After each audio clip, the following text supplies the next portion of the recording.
Assalamu alaikum and welcome to the Society with Barrister Fatma Shaheen at PTV World.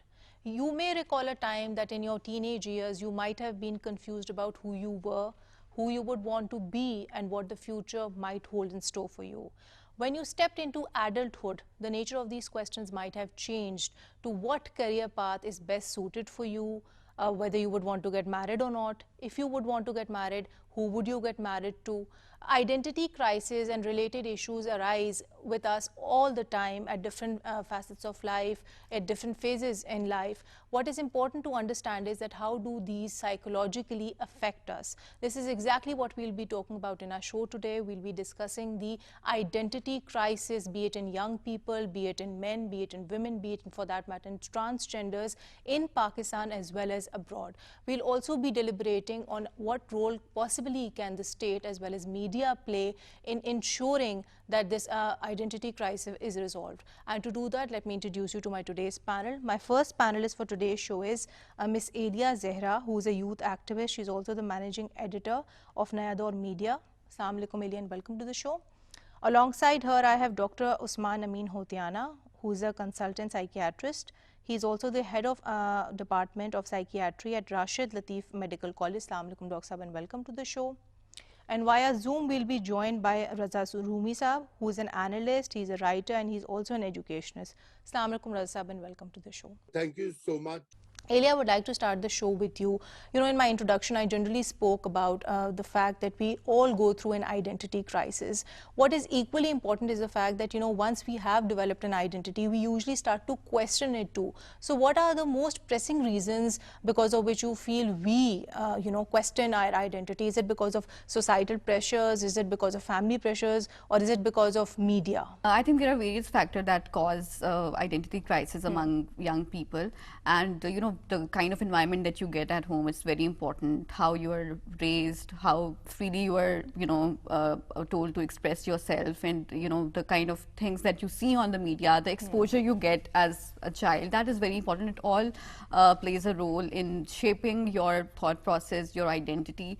And if you talk about Pakistan, there are, I would have to say that the space for critical thinking has been shrinking over the years. So that is, one of the main concerns to me as a young person. So that you would attribute as a reason because of which young people fall prey to identity crisis. I think one of the main reasons. It is one of the main reasons, basically. But I think a family and societal pressures, and I think you can't just make, all sweeping statements. It would differ from case to case. Like for the reasons, I think a man would, become a victim to identity crisis would be different to that in women. It depends on the different kind of treatment you get as a male child and as a female child. So the different ways in which you are treated at home, it also kind of plays a role in that.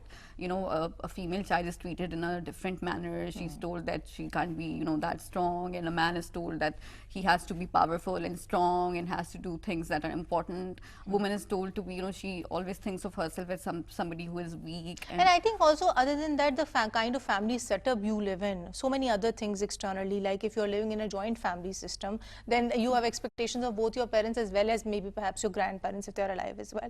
So I think it's a combination of many factors, and one can't just class divide also comes in, and then the level of education you have, the class that you belong to at the end of the day, because then these factors interplay and they change respectively. It also depends on the kind of education the kind of education you also have. That is also something I would want to discuss later on. Exactly. But coming to you, Dr. Saab, how do you see these factors changing in men and women? Like clinically, when anybody comes to you, how do you see their symptoms different?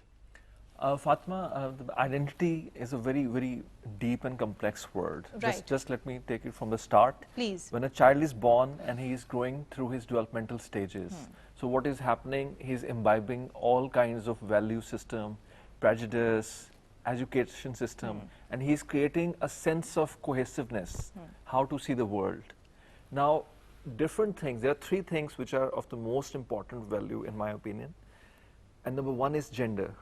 If you are male or female. Exactly, which is why I asked you this question. And also if you can be a transgender as well for that matter. So the way they perceive their identity would be completely different because the kind of crisis that they go through every day, that is so gender is that value which the person attaches with himself. So if there's a female, so all the collective society pressures or expectations are now labeled on that person. So identity is being transformed all throughout the life.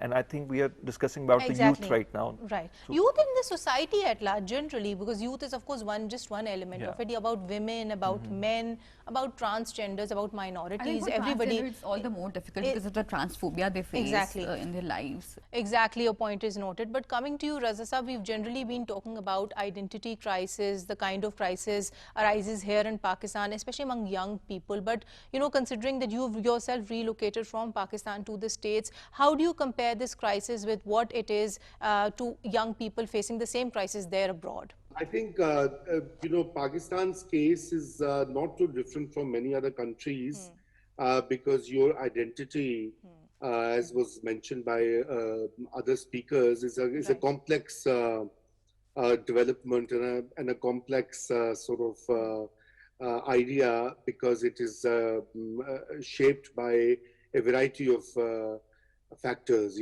from the family, the value systems, the society, the education system, the political environment, all of them contribute in a child or a young person's identity formation. So there was a very interesting, study by the almost a decade ago by Yes. the British Council that had spoken to hundreds of young people, men and women across the country, and they were asked to identify themselves, and they were given choices. So nearly 2/3 of them, in fact, more than 2/3 of them said that they were Muslim first, and then they talked about their ethnic background, and then lastly they said they were Pakistanis.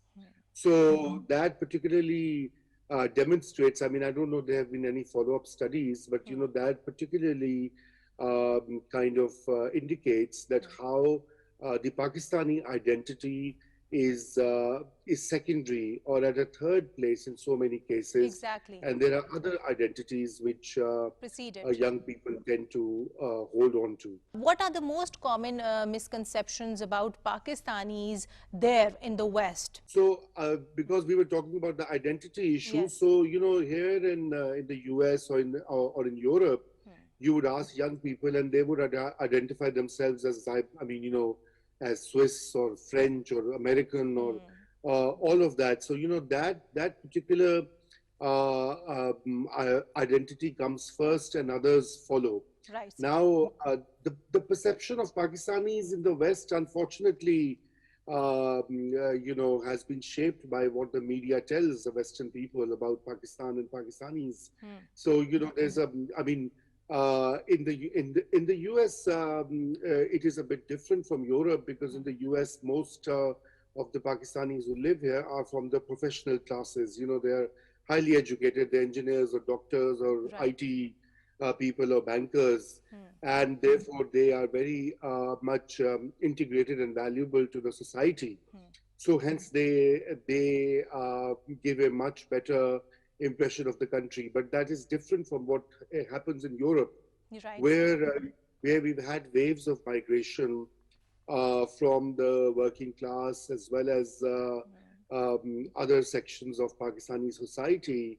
And the first generation was not very educated when they moved to the UK, for example,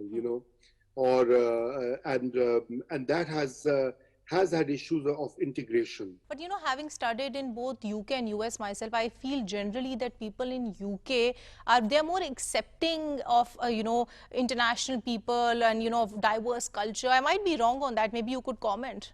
I think I've also studied in the UK, so again, it's difficult to generalize, but it really depends where you are. So in the Right, northern part of England, where a lot of people moved in the 50s and 60s, the first generation of migrants, then the second and the third generations are now, the third generation is far more integrating. So you see London's mayor, for example, or other senior characters in public life. But coming to you, sir, I think Raza Saab has given us a general comparison of, the differences as well as the commonalities that people might face there in terms of their identity crisis to what they face here, which I think we were earlier talking about as well.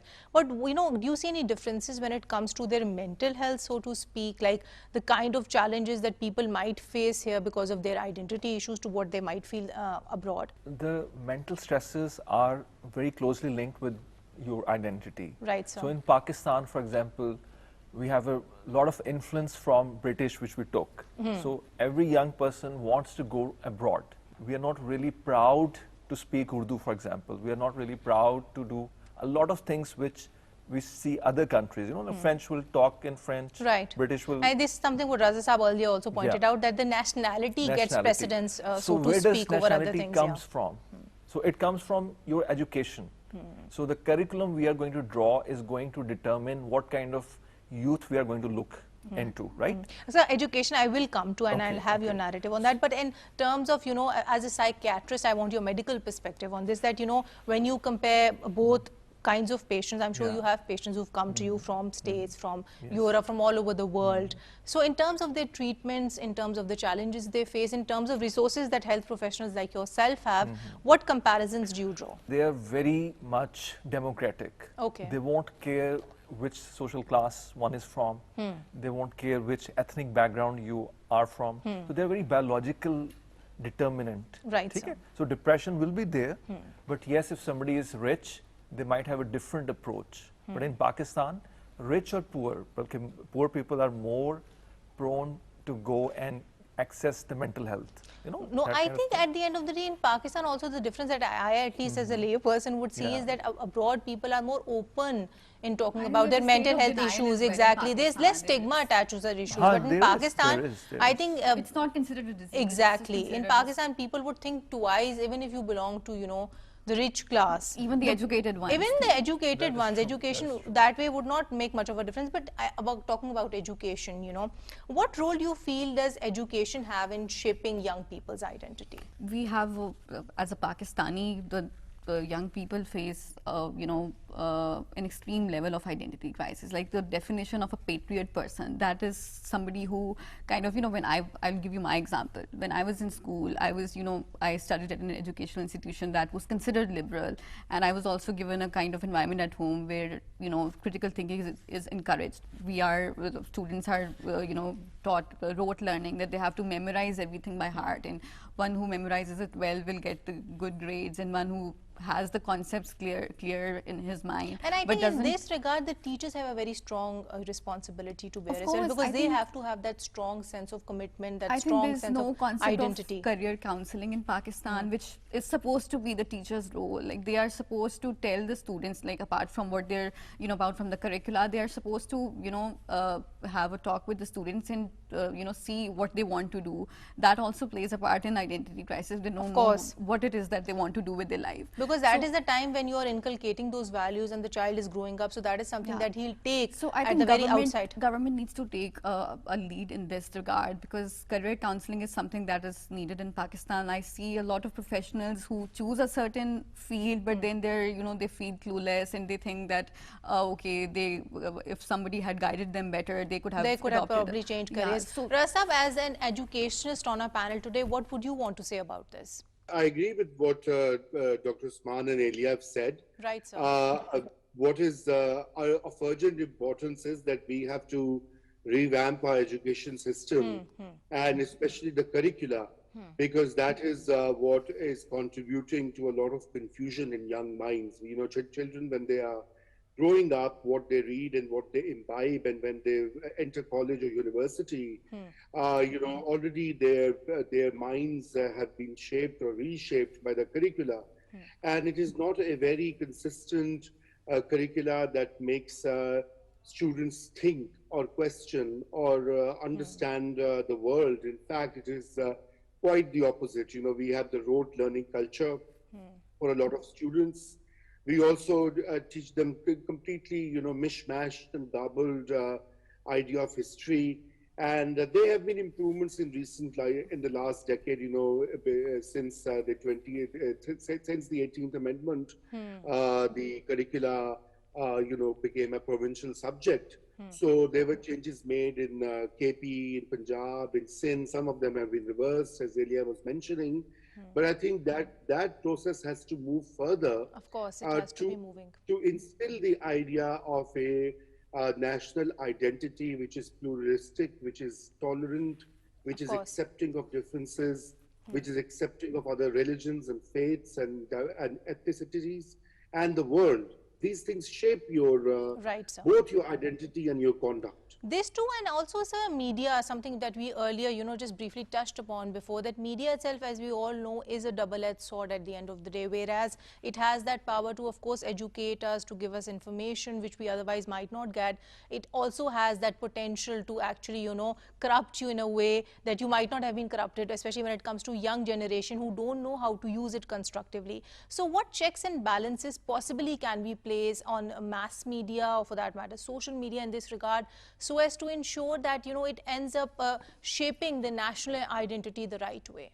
Those who are, what is media? Media is obviously not a separate identity from the society or a separate thing from society. Media persons are the same persons who go to the same schools and colleges. They bring those values with them. Right. Whether they are producing programs or they're writing columns or they're doing reporting, those ideas come in. I mean, look at how mainstream press, depicts women's choice, whether it's woman's choice to marry of her own will, which is what Islam also guarantees. It is always shown as something that social norms have been flouted. And such, in especially in Urdu press, you will see these headlines, a woman defied her parents or something like that. Look at how other attitudes are reinforced, the stereotypes which are reinforced in the mainstream media. So I guess what more than I wouldn't call for any checks and balances, but I would definitely call in that institutions like PEMRA or the the editors. All Pakistan Editors Association Right. of both newspapers and broadcasters, they need to have better checks. We have models in the UK, Right, sir. Ofcom and others, where such things are consistently checked. Right, And sir. same goes for social media, where we have our cybercrime law, and it's very draconian and very strong. Yet you see that people get away with defamation. Lack of So there's a lot that can be done Exactly. to kind of create a healthy, tolerant Environment, society, exactly.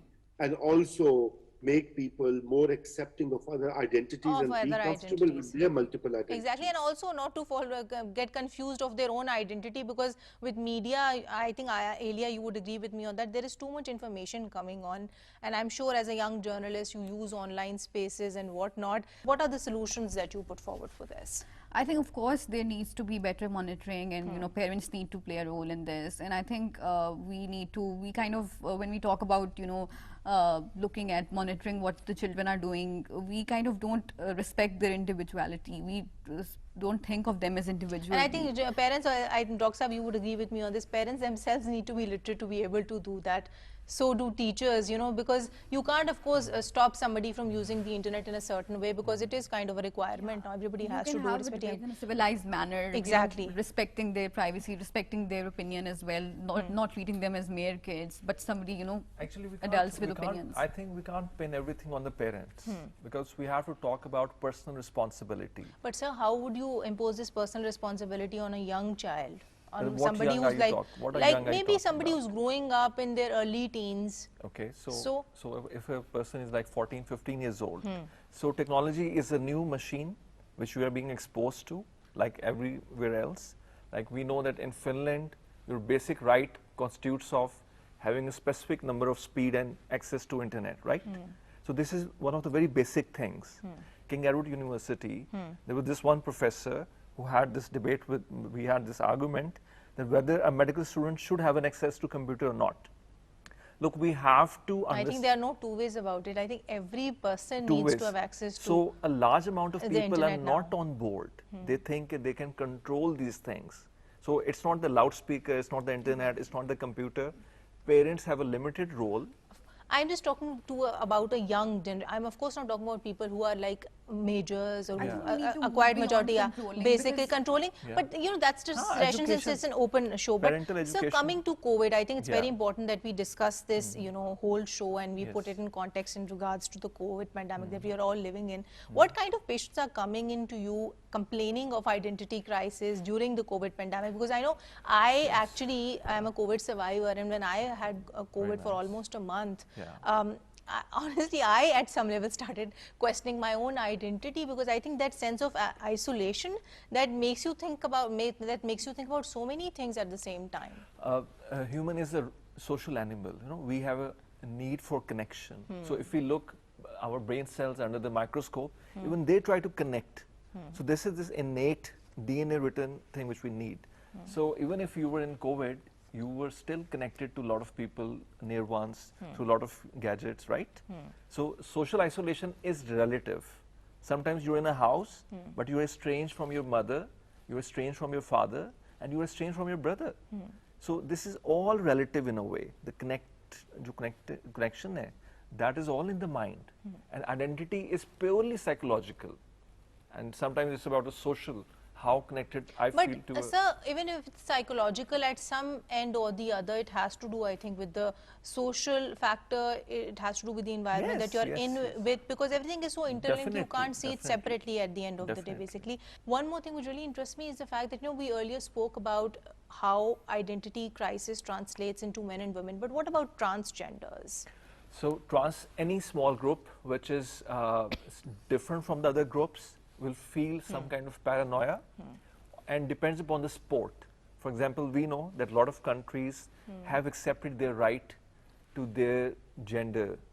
So if we talk about psychiatry, several decades back, homosexuality was a mental disorder. But over a period of time, it was discussed that this is not a disorder, it's a problem, it's just a variant of a normality. So these people are facing a lot of problems, but in Pakistan, we see they are given, there's a time that they're being given a proper status, they're given employments, and there's a new change, and they're, even in the parliament we have their representation. So I'm very happy But with do you have trans patients coming into you, or is it like something which is a rarity? Yeah, for example, one of them came and said, you know, one of the dermatologists said, you know, I don't want to see them because they come and say, "Ki mujhe gora kar de." So I So said, they have that kind of an identity Yeah. crisis which is related to their physical appearance, something that you were missing on earlier, basically. yeah. So I think it's something from your physical appearance to your age to your maybe midlife crisis, for that matter. So many small things. Yeah, exactly. And then there for is something- transgender, it's all the more difficult there's because, you know, something called quarters crisis. You know, like we use the term midlife crisis. There's something new coming in young people called quarter crisis. Right. So when you're 25, you are afraid you have not done the right thing, not the right career, not the right girl, and maybe it's too late before you become 28. So it's very, very kind So of again, at the end of the day, it's all very subjective and varies person to Yes. person.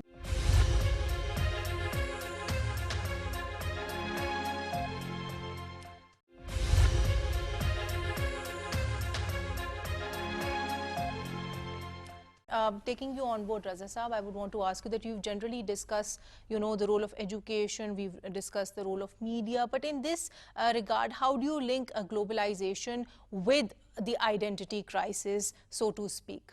Yeah, Fatma, that's a good question, but Right, that's sir. a very complex and a broad question, because obviously globalization has had you know, it's both positive and negative Right, sir. impact on many societies and individuals. I mean, in a society like Pakistan, you know, globalization and particularly the rise of new media technologies, which kind of enable people to be connected to the globe far greater than at any point in history, has had its, you know, I would say, strong impact.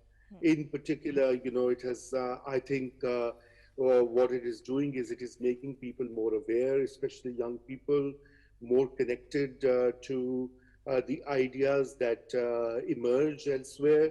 At the same time, it is also creating a lot of division and a lot of hostility, because particularly if you look at the issue of Islamophobia, Right, sir. because it's globally recognized now, and whatever something disrespectful things happen in the West or other parts of the world, people in Muslim countries like Pakistan and Pakistanis themselves, they get very agitated, and so this was not earlier the case. News would not travel that fast, or so that has been one, and that is again linked to the kind of religious nationalist identity that we have developed. That every particular act is seen as a personal injury and a collective injury. So, but I think in this regard, the social and the political angle is also very important, because I think the way maybe an extremist would view globalization might not be the way a liberal person would. So, I think we all have our dimensions on that. Elia, would you want to add something to that? A clear divide between conservatism and liberalism. Exactly. And there's something that it is seen as two different extremes, and there's no middle ground that can be achieved. I think the same thing that I would want to carry it forward, that Yeah. there is this one school of thought, people of course who are for the Aurat March, they think they would justify it in the sense that it is something which is actually challenging the cultural paradigm which we otherwise had in the society. So I think it's the way you look at it at the end of the day. No, it is also something to do with the polarization that has increased in the past few years, and people are told that it is you're either with us or against us. There is no in between. You have to pick a position, and you cannot have a moderate way. You have to either say that you're against it, or you have to support it. So this is we can even people I think who this are is a otherwise generic attitude that we unfortunately in Pakistan have I developed think as this a is society. we have to discuss the overall hostility that the state has towards diversity of views. It is not welcomed. It is seen, diversity is seen unfortunately as a threat, and this is something that increases this polarization. So coming to you, Rasab, ultimately what do you feel is the best and the most viable solution when it comes to tackling identity crisis? Is it basically investing in our economic welfare? Is it media regulation, or this is something that should be dealt at a national level? So I think, again, this is not a very easy or a quick fix process. Right. What it requires is a national effort, a national consensus on constant definition and redefinition of how and where we want to take Pakistan in the 21st century. Where should Pakistan be and Pakistanis be in a decade or 2 decades or 3 decades?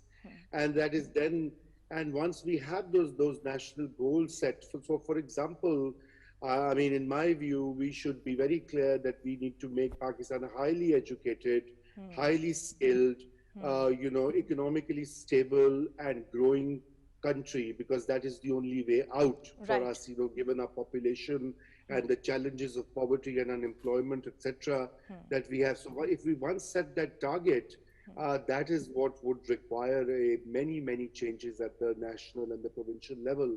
But I think foremost importance is the idea of education revamp and rethinking our education system completely. I think the current curricula should be completely scrapped, Right. and we should have a new curricula put into place which is more in sync with the needs of millions of young Pakistanis, the imperatives of the 21st century, and all the issues that we've been talking about, which takes stock of that. And then, of course, the media, as you have already highlighted, Fatma, earlier, Right, sir. the media needs to not only look into its own conduct, have internal accountability, internal checks. They cannot be imposed from the outside, because that would be akin to censorship. What media houses, both mainstream and online, need to do is that they have to put into place controls which adhere to media ethics, to right framing, and of course we need to keep on reminding them. That's the way it happens, and that's the way it has happened all over the world. Exactly, Media's- sir. And one media just little thing that I everywhere would has want to evolved, add. and still Exactly, evolving. sir. And I think the media in that regard itself also needs to be educated, because media education is also very important when it comes to educating the Of masses. course, we don't have any formal training for journalists, and there's No, no. and also on the social media, since we are talking about all facets of media, everybody becomes a blogger. There's no criteria, like if you're becoming a lawyer, if you're becoming a doctor, if you're becoming any other profession, you go through a certain Of process, course, you get a this. proper qualification for that, and then you enter that See, profession. this whole issue of disinformation comes, with the advent of social media and Fake news. yeah, but we have to see, we have to look at all the perspective. Journalists today are under, increasing pressure to report breaking news, which they see on social media, because social media has also become a tool where, politicians tweet and, they interact with each other, head of the states of different countries, they interact with each other. So it is something that when news is happening in real time. So journalists are also on you can't just tell them to not to report anything from social media, not to cover anything. But then journalists are also facing a lot of identity crisis at the end Of of course the they day. are. I think it's up to the organizations to provide that kind of training, and not everyone should be, a beat reporter should be assigned for every particular. They should be, told that the kind of questions they need to ask, gender sensitive training needs to And be the done. fact that they need to report, any kind of issues that they are practically facing. And also that takes me, I think it's very important to highlight the state's role, something that you were earlier mentioning as well. What can be the state's role in this regard when we talk about resolving this identity crisis? I think there are a number of steps that need to be taken. First of all, I think when we talk about identity crisis among young Pakistanis, the issue of extremism is something that we need to discuss. Our youngsters today are becoming prone to extremism. So we need a de-radicalization plan. And when I say de-radicalization, it is no rocket science. It is something very simple. When we say we need a counter narrative, we already have a counter narrative. We have stories, of our We need to folk project stories, them actually. I think cultural that's stories. the problem. Yeah, The that need to narrative be- of the media needs to change. Exactly. Even Our all these culture- dramas that you see, I don't know why. Although I am a fan of Pakistani dramas, but most of them they are just propagating the same old They just promote domestic the affair issues. They stereotypes, don't talk about yes, issues and that need to be talked about, Of like course, social causes. because they run after ratings, and ratings rule. But at the end of the day, we did have, very good dramas back in the day, like Sitara and Mehrun-Nisa. There was one that was Anj, which did propagate there certainly are a those few exceptions, exactly but, ethical and by family and large, the values. drama So I think industry these are is- the things that we need to propagate positively. Doctor, would you want to add something to that? I think we have this micro-terrorism at each house. When we decide that, I'm going to choose the career of my kid, I'm going to choose who's going to get married. I think for media, I would like to recommend a need assessment. Right, sir. They have their own challenges. There should be some kind of support system for all walks of life. And since my area is mental health disorders, I think our health professionals needed the most in They this do. COVID-19. I would second And I that. think people like yourself have also developed a new identity, because before this area, we didn't acknowledge, of course, we doctors are very well respected in our society and they have a very noble profession. But I think COVID pandemic has made us Yeah, value it them is, more now. mental health of So I journalists think is it's a something new that we kind of an more, yeah. identity that has been created in favor of frontline workers like yourself. and plus we also have a lot of alternative help also from the faith healers, Hakim Sahab, homeopaths. All this is all combined effort. But the counselor is right there in your house also, the parents. And globalization is causing this phenomena which I've noticed. That my parents are getting toxic. This thing is purely Of Western. course, it has such a strong impact on you psychologically. So I think this area I'm most concerned But about. I think we is- shouldn't disregard toxicity. It does exist. It can exist among your families as well. Your parents No, can but be we are toxic. talking with reference to globalization in that way. Thank you, Doctor. But coming to you, Raza Saab, and coming towards the conclusion of the show, since you're representing, basically you're the only panelist we have who has the benefit of being abroad, what advice would you give to all the, migrant population out there who relocate to the West? What expectations should they have? And if they are faced with any kind of an identity crisis, how should they tackle it possibly? I think the important part anywhere, whether you relocate or you don't relocate, Right. is being comfortable with who you are. Right, sir. And we are not we are not a singular identity beings. We have multiple layers of identity. We can be Pakistanis, we can be South Asians, we can be Muslims or whatever faith. We could be Punjabis or Pakhtuns or Sindhis. We could also, and the list goes on and on. And once you relocate, you are also part of a different society Sir, but then that there's you more grew up room in. for So confusion. you need to also accept and acknowledge that, and it is not easy, but negotiating and being comfortable with multiple identities is what is essential here, and that is what we need to also remind Pakistanis both at home and abroad. Right, sir. But I think for people who are living here, it might be easier. But when you're going abroad, and for people who are not that well educated, who don't have that exposure, I think they get the biggest cultural shock. So in that way, I think your advice is very apt. Doctor, would you want to add something to that? Definitely, the migration puts a lot of pressure. So once if somebody is shifting, they should know something about the culture. Exactly. And they should not try to change their culture. They should try to either integrate with them, assimilate, or know about it and create some kind of flexibility. Do your research before. Basically, I think the key is in adjustment, being flexible about it, Yes. and which unfortunately I know a lot of people, they don't do that. They become more confused because there's so much of, influx of information, a different culture, then more issues there, so to speak. Thank you, Doctor. Coming to you, Elia, do you want to add something to that? I think I want to emphasize the fact that awareness is also something that we need to talk about. People generally don't realize that when their mental health is, when they're suffering and, when to get help. So that is something that media needs to, highlight, and people need to talk about it. A discussion needs to be had on this. So what would your take-home message be for the young people out there, especially young people who are victim to identity crisis? I think first of all, I would just say that at the state levels, we need to see diversity as our strength, as our one of the biggest strengths that we Right. have, and we should kind of let people celebrate the way their identities the way they want to. If a person wants to celebrate their identity, for instance, as a Punjabi or as a Sindhi and as a Pakistani, these two are not mutually exclusive. I mean, you can.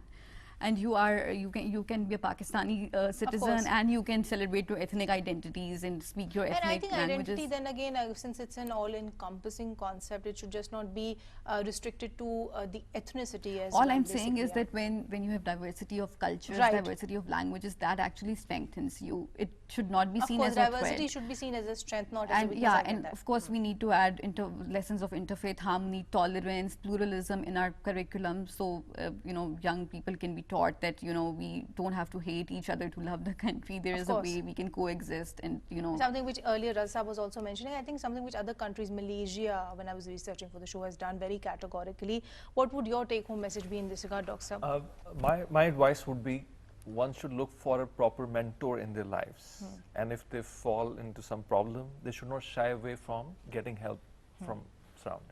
Basically, and when they come for help, basically, I think this should be a continuous process as well, because a lot of people I see, once they go to a doctor, especially to mental health professionals like yourself, some way they fall back, because I think the stigma too much, unfortunately, is there in our Pakistani society. So if you're getting help, then get it full-fledged and be out there to admit it, because it's okay not to be okay at the end of the day. But your advice with regards to identity development, since that's the topic of the day, that what are the things that one should focus on when it comes to their own character building, when it comes to their own personality? I would like to say that identity is a never-ending process. Till Right. your last day, you will be evolving. Of course. Create a sense of self-acceptance and self-awareness. Forgive yourself.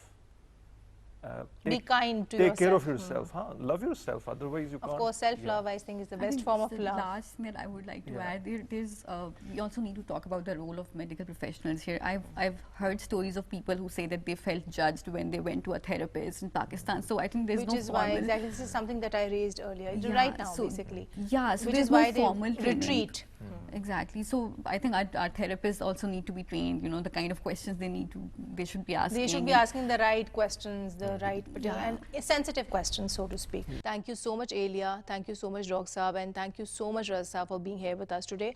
Well, to conclude today's show, the only thing that I would want to reiterate is the fact that we are all struggling with this identity crisis at some stage or the other in our lives. And the best way to tackle it is not to believe everything that you are shown and not to believe everything that you basically come across. Please do not let the media control your mind completely, and whatever way this identity crisis evolves with you as a person, please accept that change and value it. On that note, signing off for today. Until next time, take care and Allah Hafiz.